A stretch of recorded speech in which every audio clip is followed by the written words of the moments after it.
उससे मिलो जब से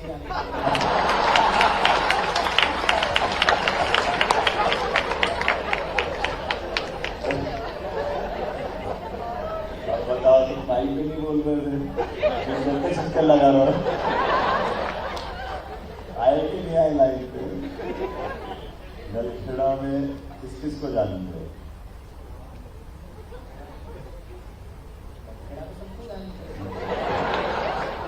अरे नेताओं में किसको जानते हो? नेताओं में विजय या सोनी वगैरह। माता जी का मंदिर है ना? हाँ, बगला मंदिर माता जी ना, पीताम्बरा की पीताम्बरा की सर्वसिद्ध माँ बगला मंदिर। जाते हो कभी? वहाँ जाते दर्शन करने? जी बिल्कुल, रोज जाते हो? पास में ही जगह है? हाँ, 5 किलोमीटर है। रोज सुबह आते हैं तो वहाँ पे मंदिर जाते हैं। वहाँ काय काय की दूरी लगती है? यज्ञ में हवन होता ना, ये हाँ सर, होता है। काय काय की उसमें आहुति चढ़ती है? सामग्री तो पंडित ही मंगा तो वही चढ़ा। सामग्री तो मालूम ही है, काय काय की खानी हवन सामग्री में काय काय की देते हैं? कैसे आहुति काय काय की देते हैं? हमने देखा ही नहीं किसी को काय की देते हैं। हमने देखा नहीं कोई वहाँ मिर्ची की धुनी भी देते हैं। देखा ही नहीं, देखा लाल मिर्ची की। अब ध्यान से देखना चाहिए, है ना? अपने में से आप सबसे वैसे ही प्रश्न पूछता हूँ, जैसे तो आप बोलने लगे कि बोलने लग जाए? ताली वाली बजाओगे कि देखो ये निर्णायक मौका था। अगर ये यहाँ से नर्वस होके जाते तो फिर ये अगली बार माइक पे कभी खड़े नहीं होते। ऐसे ही है ना? और अब मौका पड़ेगा तो चुनाव में खड़ा हो जाओगे। ऐसे ही होता है। मेरी तुम्हारी मनोरंजन तो यही सोचता था। हम सब नया हायर सेकेंडरी में आने के पहले कभी माइक पे नहीं आया। तुम कौन से 12th में हो ना? क्या हो गया? 11th पास किया। तो हम में से ऐसे सबसे सहज आप सबको पहले तो शुभकामना देता हूँ। मंच में बैठे हुए सभी नेताओं को, नेता तो नहीं है लेकिन अपने अपने विषय के नेता है। हमारे बीच में माननीय Sanjay Dubey ji, SCS science technology DG, doctor Venkat Mere ji और सवाली तिवारी जी, कुलगुरु डॉक्टर गोवर्धन दास जी, माननीय अशोक कड़ेल जी, अन्य सभी अतिथिगण और आप सब अपने घर को छोड़ करके इस तरह की यात्रा में पहले तो कभी से पहली बार वाले हूँ।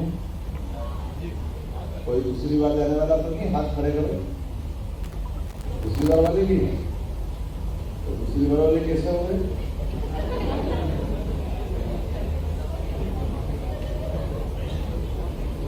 देखो, मैं आपको मेरा अनुभव सुनाता हूँ।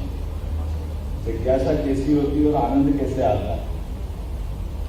मैं आपके जैसे ही स्कूल के समय मिडिल में, मेरा भी अपने घर से थोड़ी दूर पे एक स्कूल था और मैं स्कूल जब घर से निकलता था तो बीच में जहाँ गुरुद्वारे हाट पड़ता है, ऐसे रास्ते में हाट लगता था और हाट में जैसे मेरे अपने सबका स्वभाव भी होता है कि एक मदारी डमरू बजा रहा है, अगर सांप उसके पास है, नेवला है और वो सांप को हाथ लगा कर सांप फन फन करके ऊपर कूद रहा है। नेवले में डंडा मारे तो नेवला उछले, लेकिन रस्सी से बंधा तो जाएगा ही। अब वो उसने डमरू बजा करके आकर्षण के लिए खड़ा करा। मेरी अपने स्कूल से आते टाइम मिडिल में 6वीं या 7वीं में पढ़ता था, खड़ा हो गया। हमने कहा जब मैं थोड़ी देर में सांप नेवले की लड़ाई कराऊंगा और ये सांप है और ये नेवला है, सांप नेवले की लड़ाई में बहुत मजा आएगा। अब बहुत ध्यान से देखते देखते मैं भी खड़ा हो गया। एक आदमी आया, 2 आया, 3 आया, वो चिल्लाता जा रहा, डमरू बजाता जा रहा, सांप नेवले देख करके जिज्ञासा में एक के बाद एक धीरे धीरे करके 10, 20, 50, 100, 150 लोग इकट्ठे हो गए और एक तरफ से देखे तो क्या हुआ। आखिरी में उसने अपनी बात जमाते जमाते बहुत देर तक जमा के बात फिल्मी डायलॉग की तरह मारा जा रहा था। ये सांप है, नेवला है। फिर धीरे से वो आया कि सांप नेवला सांप को देखो कौन मारता है किसको, तो कहता सांप हमेशा मरता है, नेवला ही मारता है।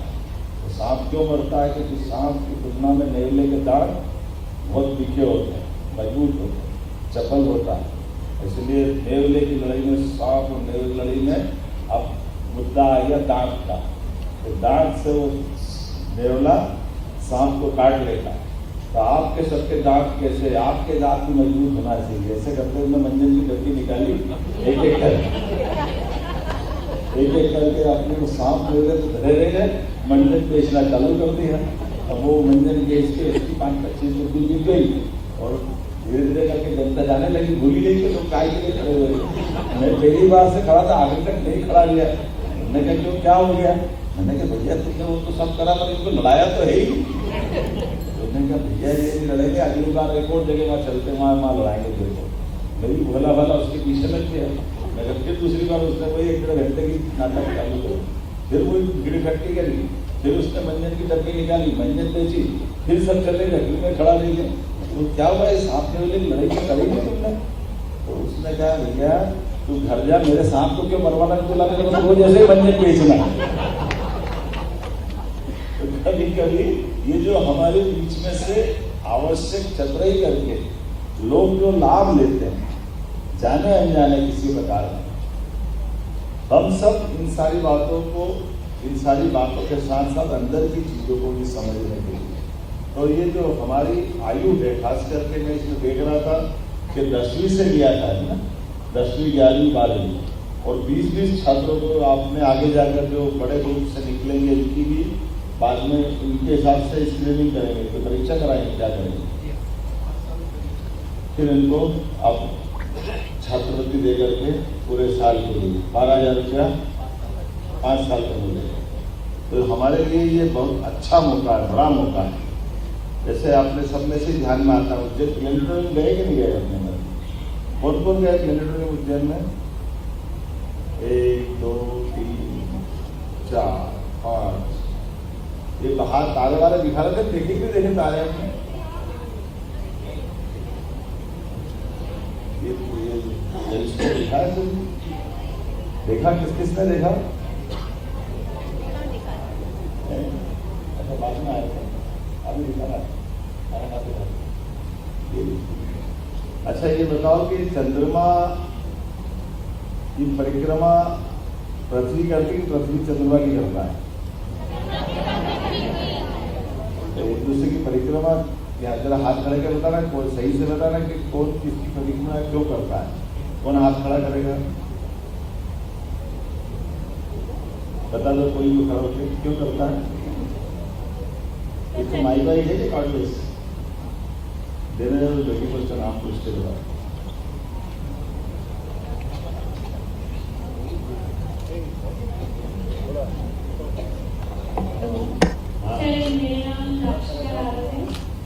मैं मनासा से हूँ और जैसा कि आपने पूछा तो चंद्रमा पृथ्वी की परिक्रमा करता है, वो उसका उपग्रह है। तो ग्रह और उपग्रह में क्या फर्क है? सर जो ग्रह होते हैं वो सूर्य के आसपास चक्कर लगाते हैं और जो उपग्रह होते हैं वो ग्रह के आसपास चक्कर लगाते हैं। ठीक है, तो ये इसको मालूम इसलिए लगाने लग गया चक्कर ऐसा? फिर कैसे लगाता है? सर इतना तो मुझे जानकारी नहीं है। और किसको मालूम है? सर मैं आपसे कुछ कहना चाहती हूँ। अरे अभी ये तो खत्म करो पहले, इस वाले पहले अभी बात करना, ये 5 वाले को तो मालूम। तो मेरा नाम हर्ष जाटल है और मैं इंदौर से हूँ। तो मेरे हिसाब से जो चंद्रमा है वो पृथ्वी की परिक्रमा इसलिए करता है क्योंकि पृथ्वी का भार चंद्रमा के तुलना में ज़्यादा है। इसकी वजह से जो पृथ्वी है उसका चंद्रमा पे गुरुत्वाकर्षण बल ज़्यादा है, जिसकी वजह से चंद्रमा उसके आसपास परिक्रमा करता है। बहुत अच्छा। अब इसको कैसे समझाओगे? इसने क्या बोला है, कौन बताएगा सरल भाषा में? कौन बताएगा इसी बात को बहुत अच्छे से? तो इसको जो बेटी को बोले भार ज्यादा का क्या मतलब निकला बेटा? सर उसका वेट वेट ज़्यादा है अर्थ का, मास ज़्यादा है अर्थ का एज कम्पेयर टू मून। उस वजह से जो ग्रेविटेशनल फोर्स है वो मून पे लगता है तो वो उसका रोटेशन करता है। बहुत अच्छा, ताली वाली मिला दो दोनों के लिए। हमारी भाषा में इसको गुरु चेले बोल दो ना। जो भारी होता है वो गुरु, इसलिए गुरुत्वाकर्षण अपनी संस्कृति में गुरु किसको बोलते हैं? जो ज़्यादा ज्ञानी रहता है, समझदार रहता है। और गुरुत्वाकर्षण क्योंकि आपने कहा ही है कि वो बड़ा ग्रह है तो ये उपग्रह हो गए, और ये दोनों मिलकर किसकी परिक्रमा करते हैं? और वो सब मिलकर किसकी करते हैं? कोई रुक रहा ही नहीं, सब चक्कर ही लगा रहे हैं।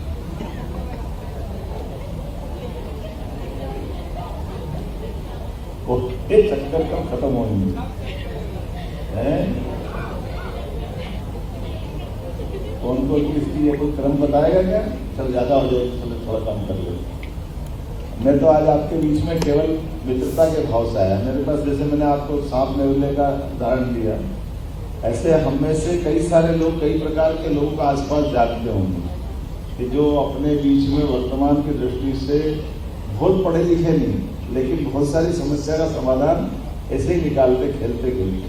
तो आज के इस अवसर पर पहले तो मैं आपको अपनी ओर से विज्ञान यात्रा के लिए साइंस टेक्नोलॉजी में आपको बधाई देता हूँ।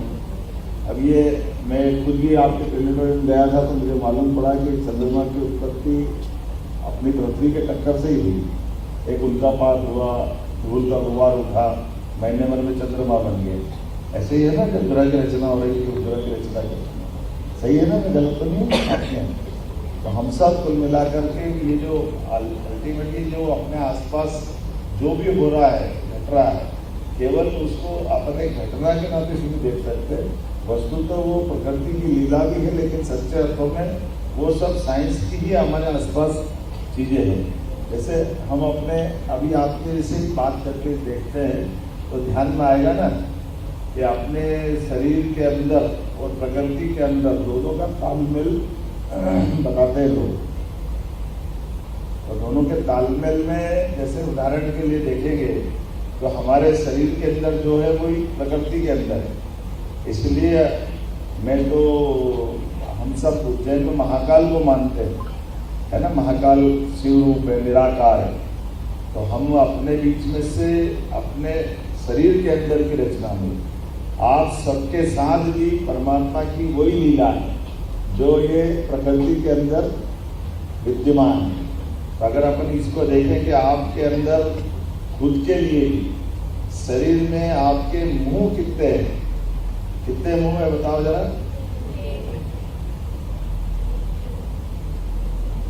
कितने मुंह है शरीर के अंदर? एक तो सबको दिख रहा है, दो वाला कोई मिल रहा है कि नहीं मिल रहा है? कितने मुंह हैं? कौन बता रहा है? कोई भी संकोच मत करो, खड़ा कर दो हाथ। देखो, दो मुंह तो अभी बताता हूं आपको। एक मुंह तो आपका आप जो दिख रहा है, और दूसरा मुंह आपको गर्भनाल का जो माँ के गर्भ में था, आगे नहीं था? जब आपका जन्म हुआ तो उसको काट करके बंद कर दिया, तो मुंह कितने हो गए? अब दो तो हो गए। अब दो को 100 कैसे करोगे, 1000 कैसे करोगे? कितने मुंह हो गए? हजारों लाखों। इसलिए गीता में भगवान कृष्ण ने जब अर्जुन को दर्शन दिए तो 2 बार दर्शन दिए। एक बार उन्होंने जो शुरू में दर्शन दिया, 11वां अध्याय प्रारंभ होगा, तो उससे अर्जुन डर गया। जब हजारों लाखों मुंह, हजारों लाखों तरफ, कोई उसका आगे पीछे ऊपर नीचे कुछ दिख ही नहीं रहा, सब दूर से एकदम से पूरा डरावना दृश्य दिखा। तो अर्जुन से फिर कहा कि जरा, अर्जुन ने भगवान कृष्ण से कि ये मत दिखाओ, मैं तो मेरे समझ में आया कि हाथ पांव शरीर कान क्या है, तो आप तो जो हो उसको बड़ा करके दिखाओ तो समझ में आ गया। तो अर्जुन बहुत प्रेम करके भगवान कृष्ण अर्जुन से, तो उन्होंने वापस उस स्वरूप को समेटा और फिर दूसरा स्वरूप अपना चतुर्भुज वाला दिखाया। और ये मैं आपसे सब में दिखा सकता हूँ। कौन कौन देखना चाहेगा? अच्छा, इतनी जल्दी हाथ खड़े कर दिए तो चले। आपके शरीर के अंदर जब इंजेक्शन लगते, स्लाइन चढ़ती, तो दवाई तो मुंह से ही खाते हो ना, फिर वो इंजेक्ट कहाँ से होती है, कहाँ से कर दिया, वहां डॉक्टर ठोकता कि नहीं ठोकता? तो मुंह कितने हो गए, हुए कि नहीं हुए? तो मैंने गलत बोला क्या? जैसे ये रोम रोम में हमारा अपना, अब शरीर कहाँ गया निकल करके, मुंह कितने हो गए? आपको पसीने कितनी जगह से, रोम रोम से पसीना आता कि नहीं आता? इसी प्रकार से ये जो हमारे शरीर के अंदर 5 प्राण मुख्य और 5 उप प्राण है। प्राण 5 कौन से हो गए? तो 5 प्राण अपने शरीर के अंदर, एक हार्ट ना, वेंटिलेटर से मालूम पड़ जाता, पहले वेंटिलेटर नहीं था, तो ऐसे ही आदमी का हार्ट भी फेल हो जाता, पूरा शरीर ठंडा हो जाता, तो मान लेते थे कि ये तो गया। लेकिन अब तो वेंटिलेटर बताता केवल हार्ट गया, ब्रेन चल रहा है, शरीर चल रहा है, तो हार्ट वार्ट बदल के भी आदमी की जान बच जाती। ब्रेन गया, एक हार्ट हो गया, एक ब्रेन हो गया, एक तीसरा कोविड के सबको मालूम लंग्स गए। ये जो हार्ट से लेकर नाभि तक का हिस्सा है, ये तीसरा प्राण है, और नाभि से लेकर नीचे के पांव तक का हिस्सा, ये चौथा प्राण, और 5वां प्राण पूरे शरीर में चलता है। इसके लिए वो अपने आइडेंटिफाई कम होता है, लेकिन इसके अब प्राण तो मुख्य हो गए। 5 प्राण के सहायक प्राण, ये बाहर कैसे आते हैं?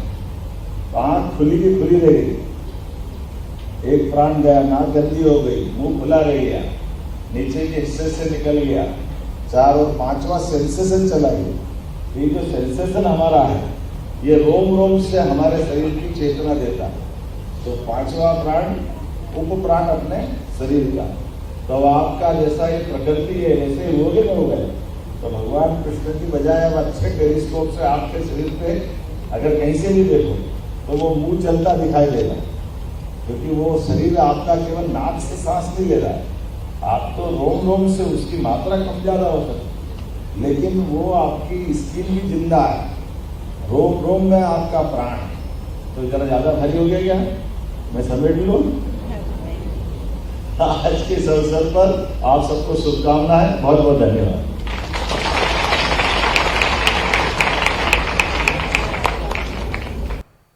ऐसे ही वीडियोस के लिए लाइक करें, शेयर करें, फॉलो करें, YouTube पर जाकर सब्सक्राइब कर बेल आइकन दबाना ना भूलें और ताजा अपडेट्स के लिए swedeshlive.com पर जरूर जाएं।